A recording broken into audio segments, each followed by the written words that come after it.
நட்பின் வலிமை. சிறுகதை. ஒரு காலத்தில் பச்சை பசுமை நிறைந்த ஒரு காட்டில் பல விலங்குகள் சந்தோஷமாக வாழ்ந்து வந்தன.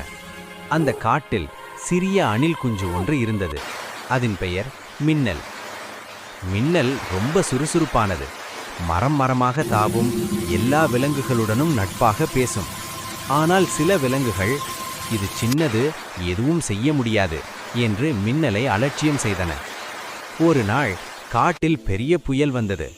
மழை, காற்று, இடியுடன் மரங்கள் குலுங்கின. விலங்குகளெல்லாம் பயந்து ஓடி ஒளிந்தன.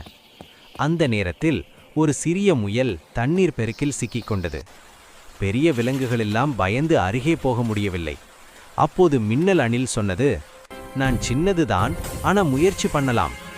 மின்னல் உடனே மரக்கிளைகளை சேர்த்து ஒரு சிறிய பாலம் போல அமைத்தது. மெதுவாக முயல் அந்த கிளைகளின் மேல் நடந்து பாதுகாப்பான இடத்திற்கு வந்தது. முயல் உயிருடன் காப்பாற்றப்பட்டது. அதை பார்த்த எல்லா விலங்குகளும் ஆச்சரியப்பட்டன.